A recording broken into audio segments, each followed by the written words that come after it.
আমি জানি না বন্ধুরা আমি এর পরবর্তী আর তোমাদের সাথে কোনো ভিডিও শেয়ার করতে পারবো কি পারবো না।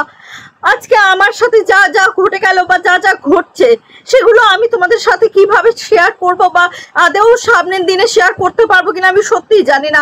আমি ভেবে বুঝে উঠতে পারছি না যে আমি তোমাদের সামনে কোনটা বলবো আর কোনটা বলবো না। কিন্তু আমাকে এইভাবে দোষারোপ করা হলো, বিশেষ করে বন্ধুরা আমি না এর জন্য দোষী নই। আমি একটা ফোঁটা দোষ করিনি, একটা অন্যায় অবধি করিনি। সেই অন্যায় আমাকে অন্যায় বলা হলো, আমাকে এত বড় বড় কথা বলা হলো। তোমরা বলবে যে পারিবারিক ঘটনা তোমরা কেন সোশ্যাল মিডিয়ায় নিয়ে আসছো, কিন্তু আমার তো কেমনি আমি কাকে বলবো। তোমরা যারা আমার দর্শকরা রয়েছো তারা আমাকে অনেক উপদেশ দাও, ভালো মন্দ কোনটা ঠিক কোনটা ভুল, অনেক সময় অনেক উপদেশ দাও। সেই উপদেশগুলো নেওয়ার জন্য আজকে আমি কোথাও পেলাম না। আমার যখন কোথাও হাত বাড়িয়ে কাউরির কাছে হেল্প চাওয়ার নেই, তখন আমার মনে হলো যে তোমাদের কাছেই হেল্প চাওয়ার আছে, যে যাদের কাছ থেকে কিনা আমি পারবো, যে যারা কিনা আমাকে বলবে যে দিদিভাই তুমি এই কাজটা করো, দিদিভাই তুমি ওই কাজটা করো, তাহলে তুমি সেফটি থাকবে। বিশেষ করো আজকে এই পরিস্থিতির মধ্যে আমাকে পড়তে হবে, হঠাৎ করে আমি বুঝতে পারিনি।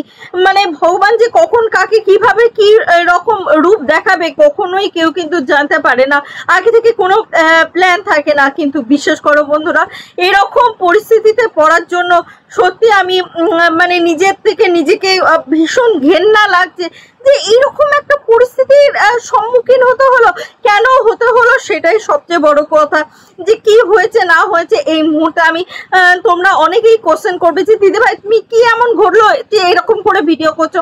দেখো বন্ধুরা আমি তোমাদেরকে বলতে পারছি না, কথাও দিতে পারছি না যে আমি সামনের দিনে আর ভিডিও মানে চালাতে পারবো কি, ভিডিও দিতে পারবো কিনা। কারণ কি জানো তো, কারণ প্রচুর প্রেশার আসছে, প্রচুর পরিমাণে প্রেশার আসছে এই কাজটাকে বন্ধ করে দেওয়ার জন্য।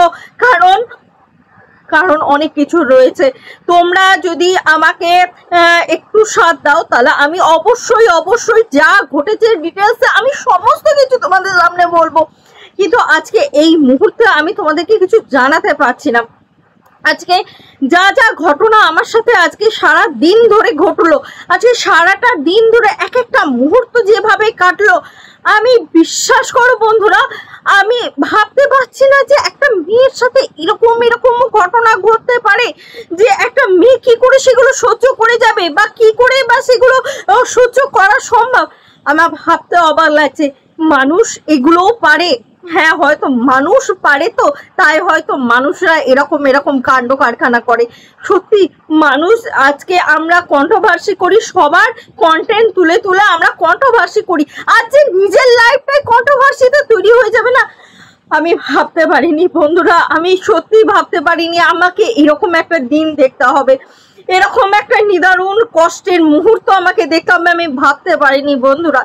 আজকে দিনের কষ্টগুলো, আজকে দিনের কথাগুলো, আজকে হয়তো আমি আমার এই দুঃখ বেদনা কষ্টগুলো আমি কাউকে বলার জায়গা পাচ্ছিলাম না। আমার মনে হলো যে আমার দর্শকরা তো আমারই আর একটা পরিবার, সেই পরিবারকে যদি আমি জানাই সেখান থেকেও কেউ না কেউ তো থাকবে, অবশ্যই আমাকে তারা কিছু না কিছু সলিউশন দেবে, কিছু না কিছু তারা অ্যান্সার করবে। প্লিজ বন্ধুরা আমাকে বাঁচাও, পারলে আমাকে বাঁচাও।